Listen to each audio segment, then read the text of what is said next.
Are you ready for the shocking truth about those who always remained in the shadows of luxurious Victorian drawing rooms?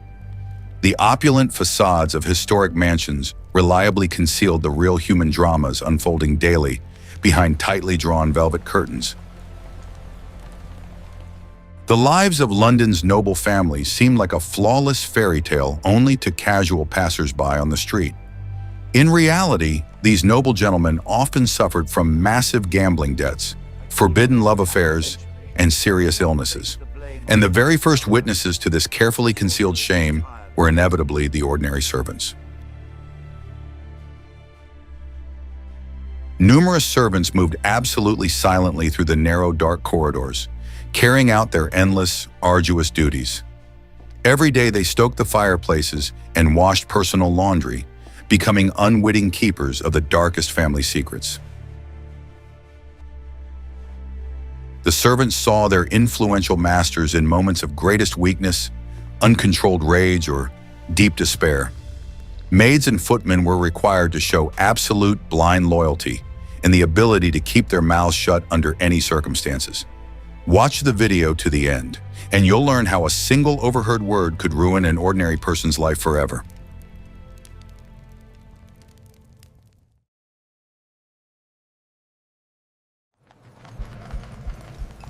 What if I told you that everything you believed about perfect English families is a lie? The architecture of wealthy homes was specifically designed so that the servants remained completely invisible to guests. Narrow staircases for the servants ran inside thick stone walls, like the secret arteries of a giant organism. These hidden passageways allowed maids and footmen to hear every word spoken in the grand halls. The masters often forgot about the presence of the people who stoked their fireplaces and served evening tea. Wealthy aristocrats discussed card debts and love affairs, while a maid silently dusted the mantelpiece. Servants became silent archivists of others' vices, accumulating knowledge about every inhabitant of the grand house. This information weighed heavily on the shoulders of these ordinary workers who had no voice. Every made bed and every washed dress told its own, carefully concealed story. Stains on expensive fabrics and torn lace betrayed the secret nocturnal escapades of respectable gentlemen. Laundresses spent hours scrubbing away the traces of others' sins, fully aware of the true origin of every stain. Knowledge of such details made the servants dangerous, though the workers themselves dreamed only of a peaceful shift. Losing a job in a good household meant losing a roof over one's head and a piece of bread. That is why most witnesses preferred to keep their mouths shut, erasing the fragments of overheard phrases from their memory. They understood perfectly well that an influential lord would never forgive a commoner for knowing too much. Safety lay in blending completely into the furniture and heavy tapestries of the ancient estate. Sometimes a maid would accidentally walk into the library and catch the master destroying important documents. The smell of burning paper was forever etched into her memory, becoming a symbol of hidden danger. She had to silently gather the ashes and wash the fireplace grate without asking unnecessary questions. Any display of curiosity was punished by immediate dismissal without further recommendations. The footmen who handed out overcoats often found compromising notes in the coat pockets. The scent of a stranger's perfume on the lapel of a frock coat spoke of secret meetings better than any confession. These involuntary discoveries turned ordinary village lads into keepers of explosive secrets. They were forced to wear a mask of absolute indifference when encountering deceived wives and husbands. The kitchen staff were the first to learn of the family's financial difficulties when suppliers began demanding payment of their bills. The quality of the food gradually deteriorated, and the portions of meat grew increasingly meager. The cook was forced to work wonders of ingenuity, creating the illusion of former abundance at the dinner table. She silently bore the burden of this secret, concealing her employer's bankruptcy from the neighbors. Working under such conditions required incredible mental strain and constant self-control. The servants could not afford to relax, even in the tiny cubbyholes under the mansion's roof. The thin walls let every sound through, forcing the staff to communicate exclusively in whispers. Sincerity was an unaffordable luxury in a world where information was worth more than gold. Many workers lived for decades in constant fear of their influential employer's wrath. They knew that in the event of any scandal, all the blame would immediately fall on their shoulders. The aristocrats never admitted their mistakes, preferring to sacrifice the reputation of a nameless cook or maid. This injustice was an unspoken but strict rule of Victorian high society. Daily life turned into an endless game of survival amid strangers' secrets and intrigues. Servants learned to read lips and recognize their employer's moods by the sound of their footsteps. I'd love to hear your perspective on this life in the shadow of others' wealth. Where do you stand on this, and do you agree with these arguments? Subscribe to the channel so you don't miss new videos.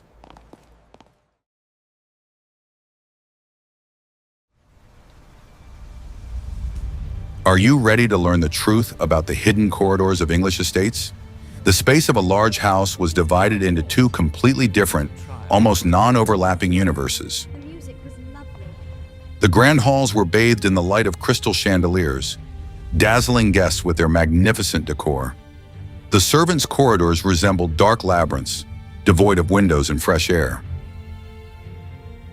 The servants used special, inconspicuous doors that blended into the pattern of the expensive wallpaper. The sudden appearance of a maid emerging from the wall often startled unsuspecting visitors to the wealthy mansion.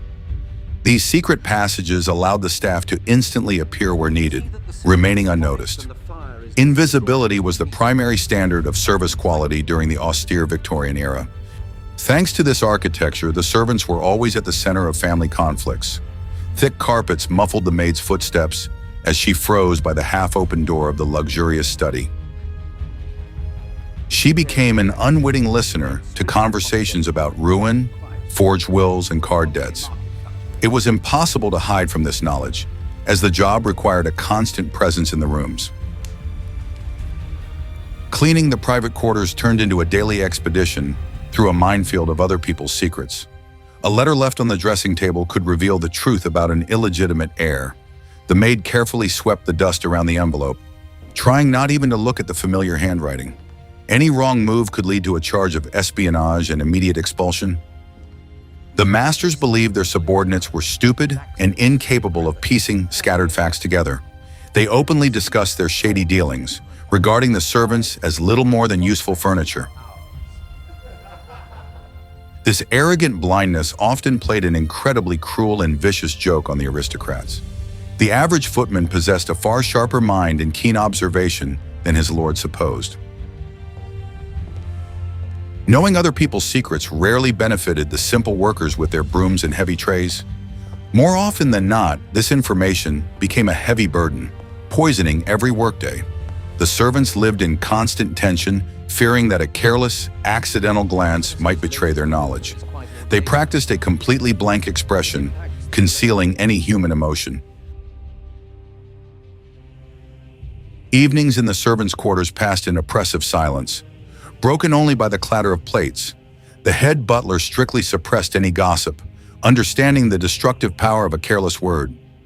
Every worker was aware that there might be informers among their colleagues seeking the favor of the masters. Trust was in desperately short supply under the roof of this wealthy Victorian estate. Sometimes the secrets proved so terrifying that the servants could not withstand the psychological pressure. They would secretly leave the house late at night, leaving their meager belongings in cramped little rooms. Flight was considered the only way to escape involvement in the looming catastrophe. No one looked for the missing maid, preferring simply to hire a new silent worker. The remaining servants continued to stand their silent watch, observing the gradual destruction of the family. They saw how glamour and wealth concealed the deep moral rot within their respected masters. This observation stripped them of their last illusions regarding the justice of the world order. They learned to survive in a world where honesty was punished far more severely than theft. You brought this shame upon us, not I. Understanding the weaknesses of others made the servants wiser, but it did not bring them happiness or wealth. The aristocrats continued to rule their little world, mercilessly destroying all unwanted witnesses. Do you think the servants could have used this hidden knowledge for their own protection? In the next chapter, you'll learn a secret that will forever change your view of laundries of that era.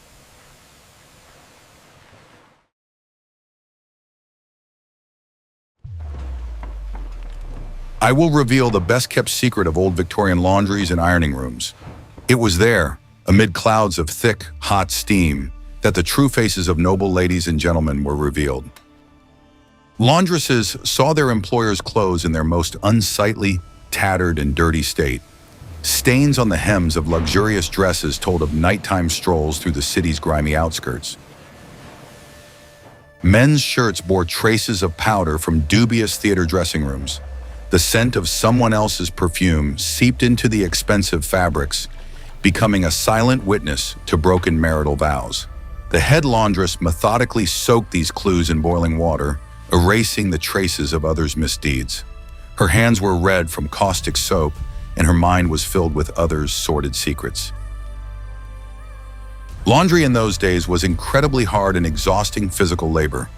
Women tossed huge wet sheets in stuffy basements filled with alkaline fumes.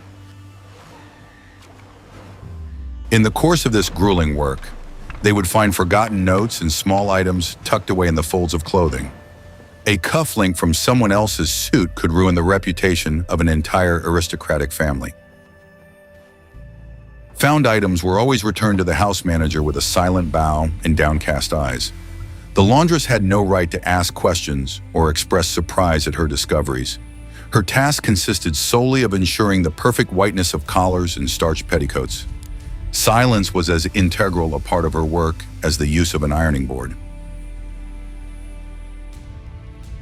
The lady of the house often came down to the laundry room to personally oversee the cleaning of her garments. Her eyes betrayed a poorly concealed fear of the women who knew too much about her. She scrutinized the seams, trying to determine whether all the compromising traces of the previous evening had vanished. The laundresses responded with inscrutable gazes, demonstrating a complete lack of interest in the stains. Sometimes the maids brought in items with inexplicable damage or strange cuts. Camisoles torn to shreds bore witness to secret duels or brawls in gambling clubs. The workers carefully mended the damage, selecting threads that matched the damaged precious fabric exactly. They acted as restorers of other people's lives, hiding flaws from the judgmental eyes of outsiders. After important guests departed, the bed linens were washed with particular care and caution. The estate owners were terrified that the servants might notice missing silverware or soiled sheets. The laundry room became a sort of purgatory where the sins of an entire privileged class were washed away. The water carried secrets down the drain, secrets capable of destroying the careers of prominent politicians. The laundress's work was invisible to guests, but absolutely essential for maintaining the household's status. They toiled 14 hours a day, never seeing daylight or fresh air. Heavy irons burned their hands, and the constant dampness caused severe coughing and aching joints. At the same time, they were strictly forbidden to discuss the oddities they noticed while sorting dirty laundry. Being fired from the laundry for talking too much meant the end of any normal career. No respectable household would hire a maid who couldn't keep her mouth shut. Women preferred to endure the harshest conditions rather than end up on the cold winter street. Their silence was bought at the price of a constant, exhausting fear of poverty. Every washed collar was a symbol of a secret preserved for a rich and influential person. The work of laundresses created the impeccable facade of Victorian society, concealing its deep internal vices. Like this video if you're surprised by these unexpected historical details about the work of laundresses. Your support helps us grow the channel and create even more interesting documentary videos.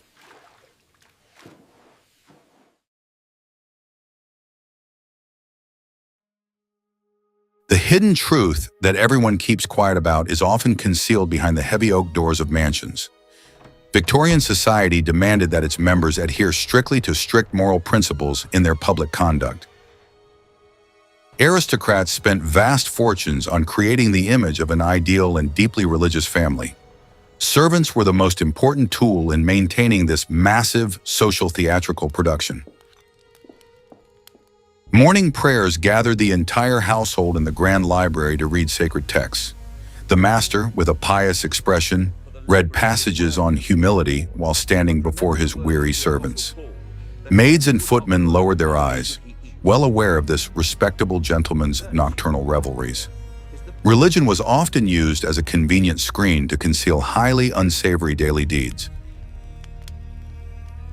Receiving guests turned into a complex ritual where every gesture was strictly regulated. The footmen served dishes with incredible grace, creating an atmosphere of calm and complete financial prosperity. Guests marveled at the staff's impeccable training, unaware of the empty pantries in the estate's cellars. The illusion of wealth was sustained solely by the titanic efforts of the kitchen staff and the butler. If Lordship finds out, we are ruined. The lady of the house displayed impeccable manners, smiling at the wives of her husband's political rivals. Her maid, standing in the shadows of the dressing room, knew all about this fragile lady's tantrums and tears. In the morning, the maid covered the signs of fatigue on her mistress's face with a thick layer of expensive French powder.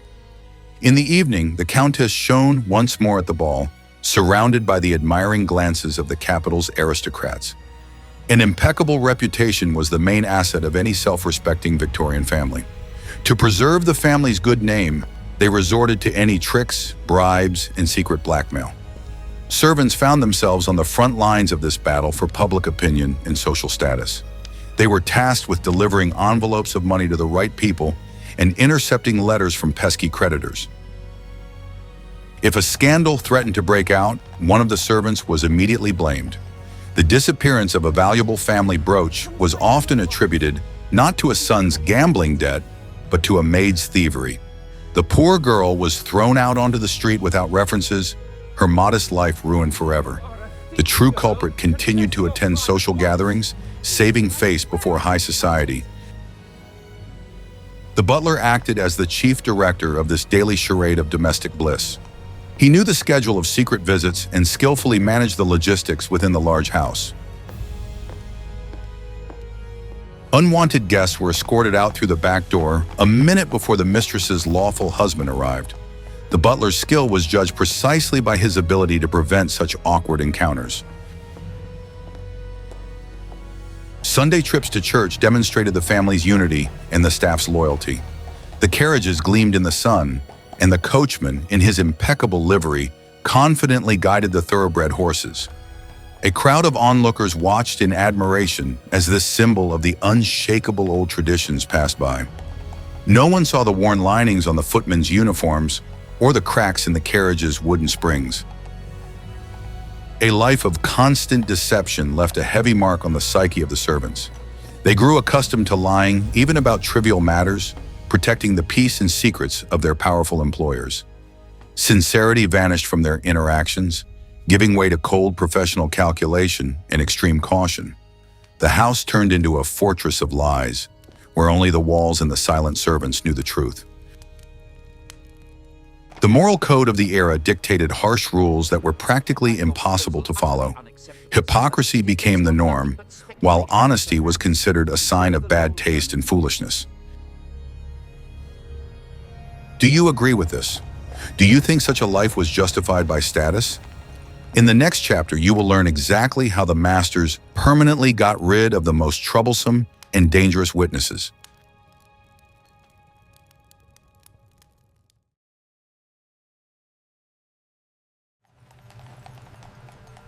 Dismissal was always the greatest fear for any hired worker in the Victorian era. However, for servants who had learned too much, there was a far more sophisticated punishment. The aristocracy did not want to risk releasing a well-informed person onto the busy streets of London. They preferred to exile dangerous witnesses to their most remote and abandoned estates. A transfer to the remote countryside was presented as an incredible promotion or a very important assignment. The butler solemnly announced to the maid that her skills were desperately needed at an old Scottish castle. It was impossible to refuse such a dubious offer without risking the loss of absolutely everything. The girl packed her modest trunk, fully aware that this was a one-way ticket. Remote estates often stood half-empty for long, cold decades. Only an old caretaker and a few sullen workers lived there, keeping watch over the walls. The newly arrived maid found herself completely cut off from her familiar world and warm companionship. Endless heaths and gray rains became her only companions for many years. Boredom and the heavy physical labor of maintaining a huge empty building broke one's spirit. Servants spent weeks cleaning fireplaces that no one lit and washing the covers of invisible furniture. This meaningless work was designed to wear a person down, robbing them of the strength for deep reflection. The mysteries of London mansions gradually faded against the backdrop of the daily struggle against dampness and the biting cold. Wages at such remote estates were often paid with huge delays of several months. The manager would throw up his hands, citing bad roads and the dishonesty of the capital's bankers.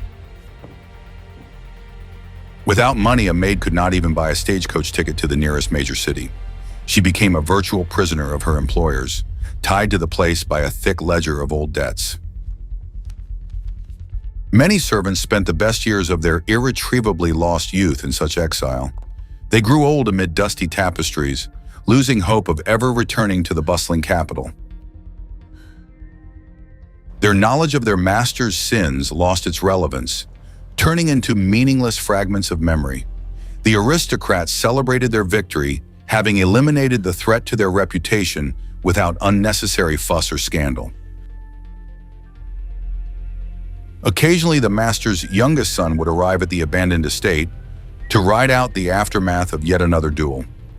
The servants were required to attend to him with the same diligence as they would in the main house. They listened silently to his drunken confessions, not daring to judge or ask questions.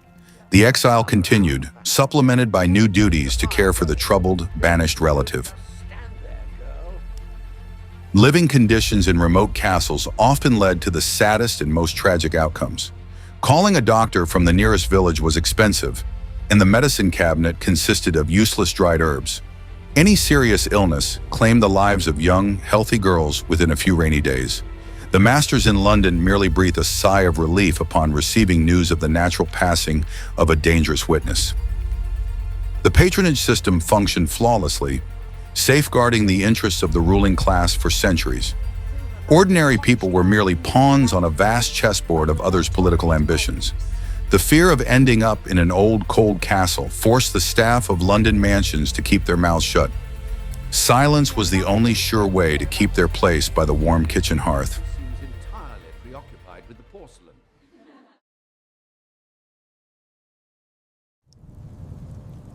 What happens behind closed doors always leaves its mark on the hearts of those who witness it. The fear of exposure kept the entire household in a state of constant tension and quiet anxiety. The servants understood that revealing any family secret would lead to the collapse of their entire established world. If the master went bankrupt because of a scandal, the entire staff would be thrown out onto the street immediately. This realization fostered a strict system of mutual responsibility among all the workers on the wealthy estate. A footman who spotted the drunken master would immediately call for help from the experienced head butler. Together, they would drag the limp body down the black staircase, bypassing the bedroom of the impressionable mistress. In the morning, none of them uttered a single word about the night's incident during the communal breakfast. The new maids were immediately taken under the wing of their older, more experienced, and stern colleagues. The girls were strictly forbidden from discussing any oddities they might have witnessed in the master's luxurious chambers. If a young maid began asking unnecessary questions, she was put firmly in her place. The staff themselves got rid of dangerous gossips, protecting their stability and jobs. There were unspoken rules of conduct regarding the discovery of compromising items or letters left behind. Papers were to be left exactly where they were found, without moving them even a millimeter. If a letter was lying on the floor, the maid was to pretend it was simply trash. Any display of initiative could be interpreted as an attempt at blackmail or covert espionage. Conflicts among the servants themselves were often resolved through veiled threats to expose someone else's secret. The knowledge that the cook was secretly taking food served as a powerful lever for constant pressure. People schemed within their cramped quarters, blindly mimicking the behavior of their high-ranking employers. An atmosphere of suspicion poisoned life, turning yesterday's friends into sworn, irreconcilable enemies. The house manager masterfully manipulated these internal fears and conflicts among his subordinates. He deliberately pitted different workers against one another to prevent them from uniting against the masters. Divide and conquer. This ancient principle worked perfectly in the closed-off space of a Victorian estate. The servants were too busy spying on one another to threaten the well-being of the cunning aristocrats. Loyalty to the household was instilled over many years, and often passed down from generation to generation. The children of the old footmen entered service, absorbing the rules of absolute silence from infancy. They sincerely believed that protecting their master's secrets was their sacred duty in life. Such devotion was generously rewarded with hand-me-down clothes and small cash bonuses at Christmas. Betrayal by a servant was considered the most terrible offense in this closed microcosm. A person who sold a secret to the press became an outcast to all other workers in the vast city. The doors of all respectable homes were forever closed to anyone who violated strict professional ethics. The price of talkativeness was too high to risk for the sake of a moment's dubious fame. Silence became second nature, a professional deformation that changed a person's character forever. Former servants, even after retiring to a well-deserved rest, continued to speak softly and look around them. They took others' secrets with them to the grave, remaining true to their oaths until the very end. This loyalty often went completely unappreciated by those for whom it was preserved. The walls of old mansions are steeped in unspoken words and restrained, heavy sighs. A code of mutual loyalty reliably protected the peace of the Victorian elite from any social upheaval. What do you think about this? To what extent was such blind loyalty justified? In the next chapter, we will discuss in detail the financial schemes hidden from prying eyes. We are merely contemplating the implications.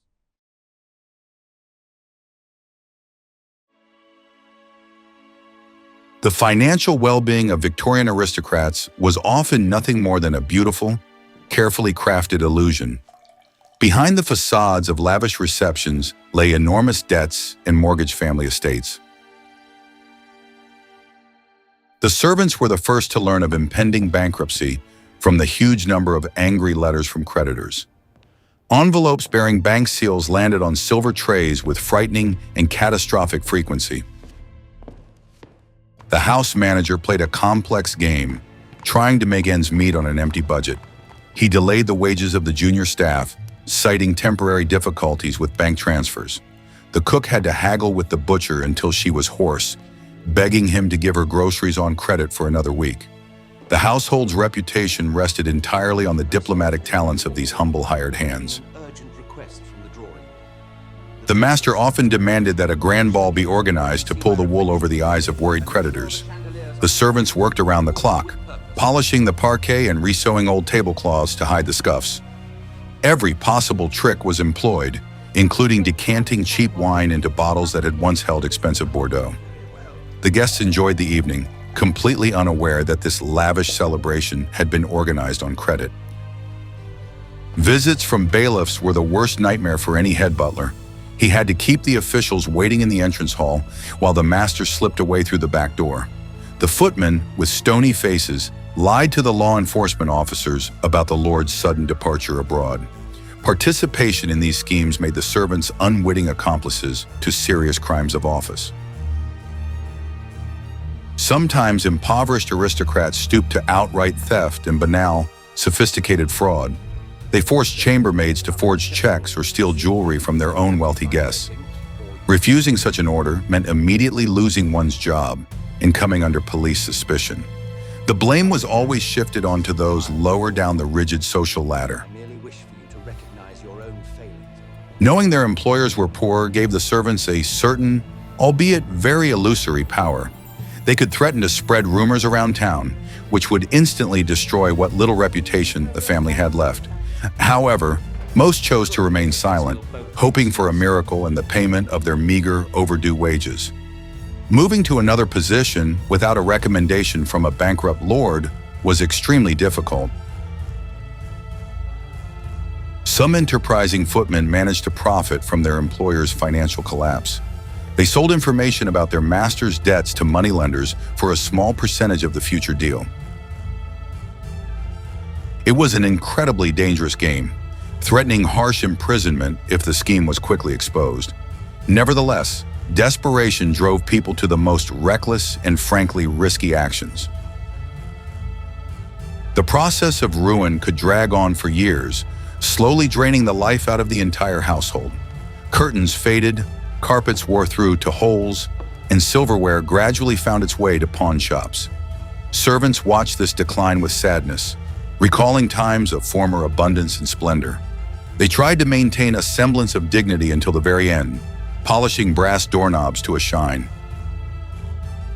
When the collapse became final, the estate was sold off at public auction. The servants found themselves on the street without severance pay or letters of recommendation from the ruined aristocrat. Decades of loyal service ended in absolute poverty and the search for any grueling, menial labor. The system was ruthless toward those who stood at its very fragile foundation. The secrets of others' wallets proved no less destructive than scandalous love affairs. The accounting of deception demanded constant exertion and incredible cunning from all involved. The silent witnesses of financial ruin bore their cross to the very bitter and inevitable end. They paid with their own fates for the mistakes of others and the excessive extravagance of high society.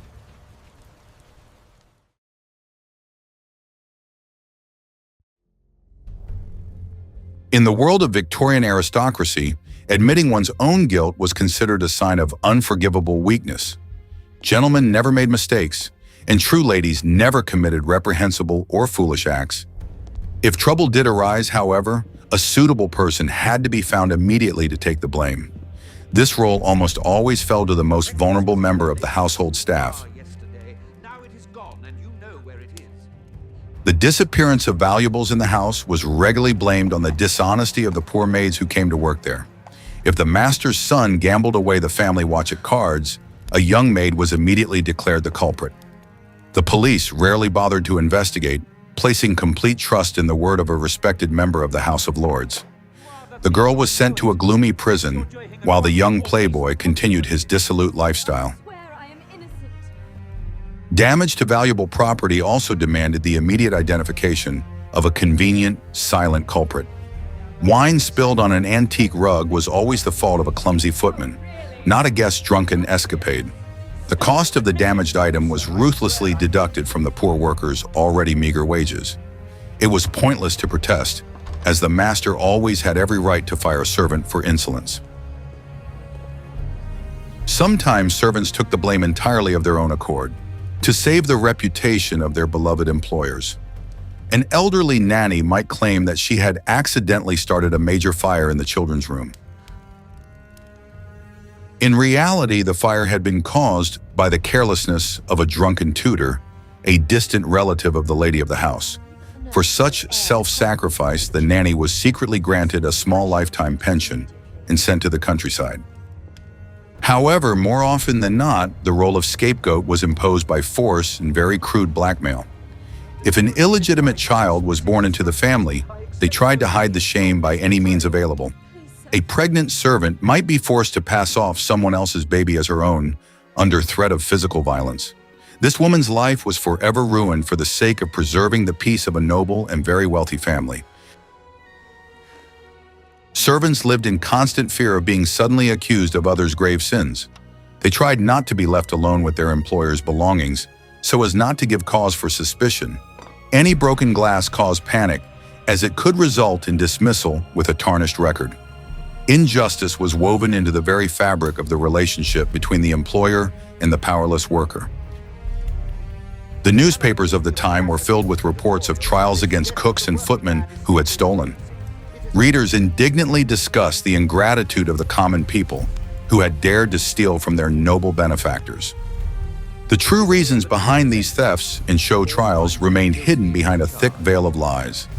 The justice system worked exclusively to protect the interests of society's wealthy upper class. A servant dismissed in disgrace lost any chance of finding decent employment in the future. Letters of recommendation were vital for securing a position in a good, respectable household. Without them, a person was doomed to poverty, vagrancy, or work in a dreadful workhouse. The employers knew this all too well and used recommendations as a powerful tool of control. To be a scapegoat meant to bear the full weight of society's blind condemnation. The nameless laborers with brooms and trays bore on their shoulders the sins of an entire historical era. They were the perfect victims, powerless, poor, and completely invisible to the justice system. Their shattered lives served as the foundation for the spotless biographies of prominent politicians and lords. This cruel practice demonstrates a complete lack of morality among those who prided themselves on it. The facade of propriety was maintained at the expense of the systematic destruction of the lives of ordinary poor people. The secrets of old mansions were often written in the tears of those who were found guilty through no fault of their own. Justice in Victorian England was a commodity available only to the wealthiest citizens.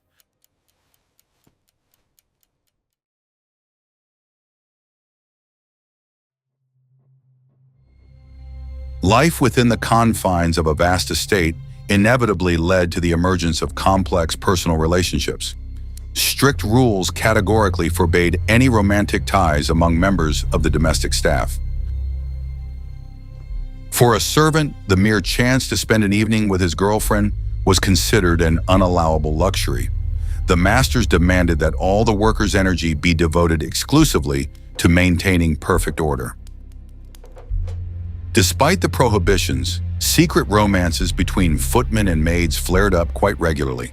They met in dark corridors or on back staircases for a few brief, wistful minutes. These relationships were fraught with anxiety, as discovery inevitably led to the dismissal of both lovers. For servants, marriage often meant the automatic loss of their job and their warm provided lodgings. Far more dangerous were the liaisons between masters and their utterly powerless subordinates. Young lords often took notice of pretty maids, viewing them as fair game. It was incredibly difficult to refuse an influential master, and consent threatened disgrace and expulsion. The girls found themselves in a hopeless situation, becoming victims of the whims of their high-ranking employers. If such a relationship led to pregnancy, the consequences for the maid were simply catastrophic. The master never acknowledged his child, preferring to quietly get rid of the looming problem. The girl was fired, sometimes given a meager sum of money to get her started. Society turned its back on her, condemning her to poverty and a miserable existence at the very bottom. Sometimes secret relationships arose between the lady of the house and a young, attractive stable hand. These affairs were carefully concealed as they threatened a massive scandal and divorce with the confiscation of property. The other servants were well aware of what was happening, but preferred to maintain absolute icy silence. Knowledge of such a secret gave them immense power, but also put them in mortal danger. Love in a Victorian estate was always fraught with the risk of losing absolutely everything. For years, the servants concealed their feelings, exchanging only fleeting glances across the dinner table. They could not afford to openly show affection, fearing denunciations from their colleagues. Emotions were suppressed to comply with strict rules and the harsh demands of a relentless work schedule. Your collar is wrinkled. See that it doesn't happen. The tragedies of separated couples were commonplace among the domestic staff of that harsh era. If the steward noticed a romantic connection between employees, one of them would be transferred to a distant estate. This cruel practice shattered lives, robbing people of even the slightest hope for simple personal happiness. The system tolerated no displays of humanity, demanding the operation of soulless, ideal mechanisms. Some employers deliberately encouraged their servants' solitude, considering them far more loyal. A person without a family devoted all their energy to the household without being distracted by personal problems. Old maids became the best housekeepers, devoting their lives entirely to serving the interests of others. Their devotion came at the cost of renouncing their own feminine happiness and the joy of motherhood. Forbidden relationships created a dense web of mutual blackmail and subtle, skillful manipulation. Knowledge of someone else's affair was often used to advance one's career or secure minor privileges. The atmosphere was steeped in mistrust, where anyone could turn out to be a traitor for their own gain. The secrets of the heart were guarded as carefully as the keys to massive household safes. The harsh rules of the era made love an unaffordable luxury for ordinary wage earners. The victims of these rules remain nameless shadows in the history of Victorian England to this day. Sincere feelings were sacrificed to cold calculation and the maintenance of a perfect social facade. The house turned into a gilded cage where there was absolutely no room for simple human happiness.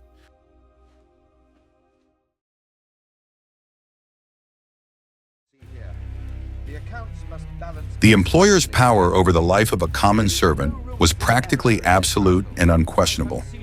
The strictness of Victorian mansions resembled the hierarchy of ancient Rome, where the master wielded incredible power. Servants served their lords with the obedience of vassals from the Dark Ages. To lose the trust of one's lord meant to be permanently cast out of civilized society. The most fearsome weapon in an aristocrat's hands was the refusal to issue an important letter of recommendation.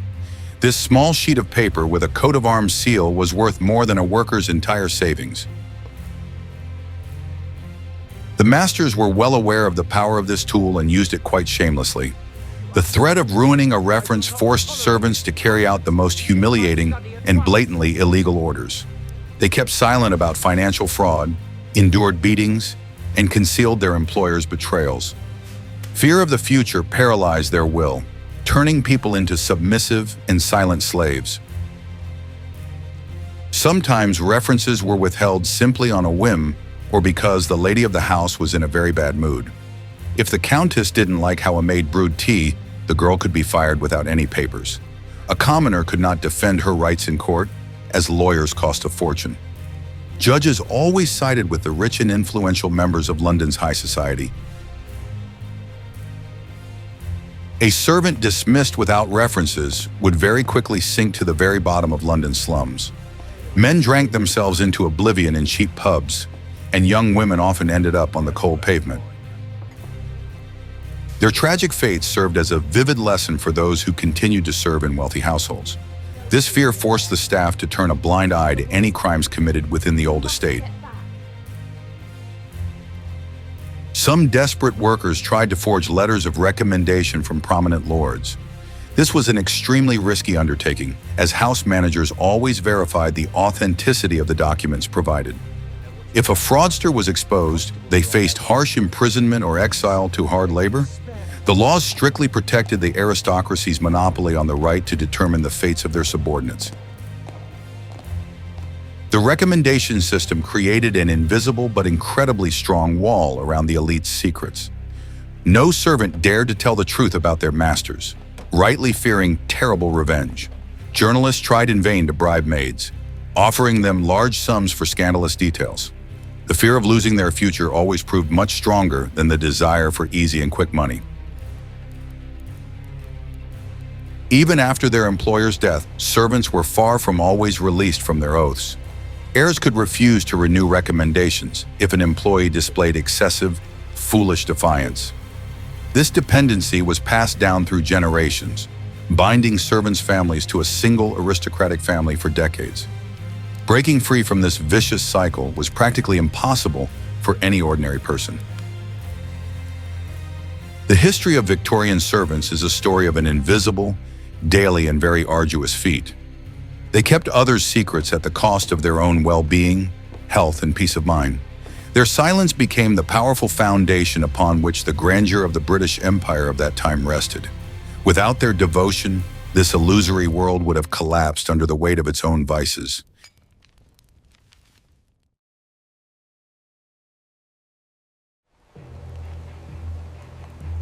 We gaze at old photographs where figures in formal livery stand frozen in the background.